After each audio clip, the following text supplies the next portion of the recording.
இன்று தமிழ்நாடு சட்டப்பேரவையில் மாண்புமிகு அவைத் தலைவர் அவர்களையும் மாண்புமிகு துணை அவைத் தலைவர்களையும் தேர்ந்தெடுக்கக்கூடிய அந்த அருமையான நிகழ்வு நடந்தது.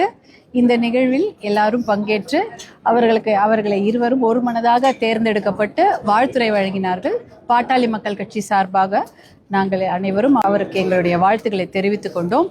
எங்களுடைய அன்பு அண்ணன் சமூக நீதி பற்றாளர் திரு மாண்புமிகு ஜேசிடி பிரபாகரன் அண்ணா அவர்களுக்கு எங்களுடைய மனமார்ந்த வாழ்த்துக்களையும், துணை அவைத் தலைவராக தேர்ந்தெடுக்கப்பட்ட அன்பு சகோதரர் ரவிசங்கர் அவர்களுக்கும் மனமார்ந்த வாழ்த்துக்களையும் இந்த நேரத்தில் நாங்கள் மறுபடி தெரிவித்துக் கொள்கின்றோம்.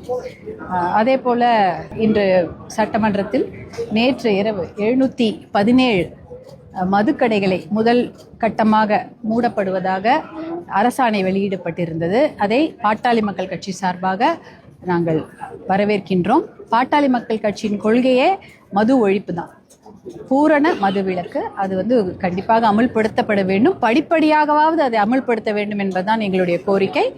அதில் முதல் கட்டமாக இன்று 717 மதுக்கடைகளை மூட போவதாக அறிவித்திருக்கிறார்கள். அது வரவேற்கின்றோம். அது மதுக்கடைகளை மூடும்பொழுது சந்து கடைகள் திறக்காம இருக்க கண்டிப்பாக முயற்சி எடுக்க வேண்டும். ஏனென்றால் அதிகாரப்பூர்வமாக மதுக்கடைகள் எத்தனை நடக்கிறதோ அதை விட 2 மடங்கள்ல 3 மடங்கு அதிகமாக சந்து கடைகள் எல்லா மாவட்டங்களிலும் திறக்கப்பட்டு கொண்டிருக்கிறது. அதை கண்டிப்பாக அதை மூடியாக வேண்டும்.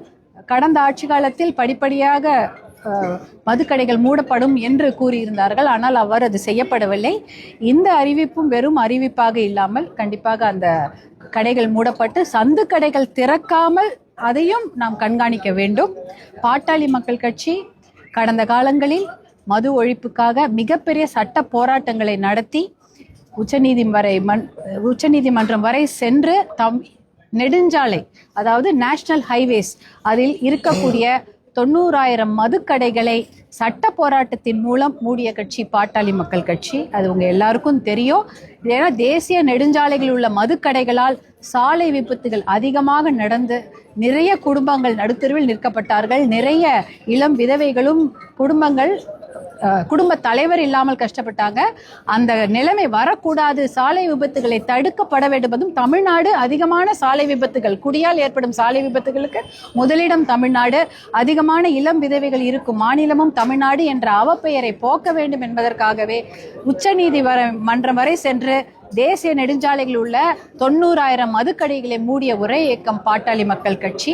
அதனால அதே போல தமிழ்நாட்டில் கிட்டத்தட்ட 3000க்கு மேல் மதுக்கடைகளை நாங்கள் மூடி இருக்கின்றோம். சாலை ஓரம், அதான் நெடுஞ்சாலை ஓரம் இருக்கிற மதுக்கடைகள். அதே போல இன்றைய முதல் நிகழ்வாக 717 மதுக்கடைகளை மூட அரசாணை வெளியிடப்பட்டிருக்கிறது. அதை கண்டிப்பாக அமல்படுத்த வேண்டும். அதை சந்து கடைகள் இல்லாமல் பாதுகாக்க வேண்டும். அப்படி இருந்தால்தான் பெண்கள் பாதுகாப்பு உறுதி செய்யப்படும். அதற்கான முதல் முயற்சி எடுத்த தமிழக அரசுக்கும் மாண்புமிகு முதலமைச்சர் அவர்களுக்கும் எங்களுடைய மனமார்ந்த வாழ்த்துக்களை தெரிவித்துக் கொள்கின்றோம். நன்றி. அதிமுக தற்போது இரண்டாக சண்முகம் அவர்கள் பாமக அதிமுகவின் கூட்டணியில் இருக்கு. நாளை பெரும்பான்மை நடக்க இருக்கிறது.